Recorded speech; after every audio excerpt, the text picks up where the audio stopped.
Hello friends, இன்னைக்கு இந்த வீடியோல இன்ஸ்டாட் அப்ளிகேஷனை யூஸ் பண்ணி ஸ்கிரீன்ல டிஸ்ப்ளே ஆகிற மாதிரி வைட் ரேஞ்சில் ஒரு கையில ஒருத்தர் மொபைல் பிடிச்சிருக்க மாதிரி அந்த மொபைலுக்கு உள்ள உங்களுடைய வீடியோ பிளே பண்ற மாதிரியும் எப்படி நம்ம டிஸ்ப்ளே பண்ண வைக்கிறது, இதை பார்க்கறதுக்கு மாசா இருக்கும். இந்த மாதிரி உங்களை வீடியோவை எப்படி உள்ள கொண்டு வரதுங்கிறத பார்ப்போம். இன்ஸ்டாட் அப்ளிகேஷனை ஓபன் பண்ணிக்கங்க. இதுக்குள்ள வீடியோவை கிளிக் பண்ணிக்கங்க. இதுக்குள்ள நியூவை கிளிக் பண்ணிட்டு எந்த வீடியோ மொபைலுக்குள்ள வரணுமோ அந்த வீடியோவை செலக்ட் பண்ணிக்கங்க.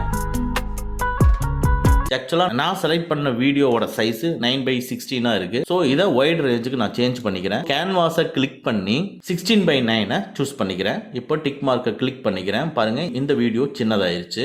இப்போ நீங்க மெனுவை லைட்டா மூவ் பண்ணி பிஏபியை கிளிக் பண்ணுங்க.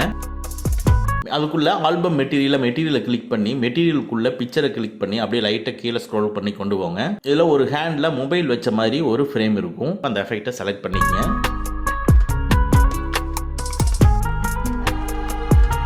இப்போ செலக்ட் பண்ணிட்டு ரைட் சைடில் இருக்கிற ஃபுல் ஸ்க்ரீனை கிளிக் பண்ணிக்கங்க. உடனே ஃபுல் ஸ்க்ரீனுக்கு போயிடும். அவ்வளோதான். ஆட்டோமேட்டிக்காக பேக்ரவுண்டில் இருக்கிறது எல்லாமே உங்களுக்கு ஹைட் ஆயிரும். இப்போ வீடியோட லென்த்துக்கு தகுந்த மாதிரி மேலே இருக்கிற அந்த நம்ம இப்போ செலக்ட் பண்ண எஃபெக்டை உங்களுக்கு எவ்வளோ தூரம் வேணுமோ அதை நம்ம இன்க்ரீஸ் பண்ணி வச்சுக்கலாம். இப்போ நீங்கள் ப்ளே பண்ணி பாருங்க. அந்த கையில் பிடிச்சிருக்கிற அந்த மொபைலுக்குள்ள உங்களுடைய வீடியோ ப்ளே ஆகும். இதை பார்க்கறதுக்கு மாசா இருக்கும். இந்த வீடியோ உங்களுக்கு பிடிச்சிருந்தா லைக் பண்ணிக்கலாம்.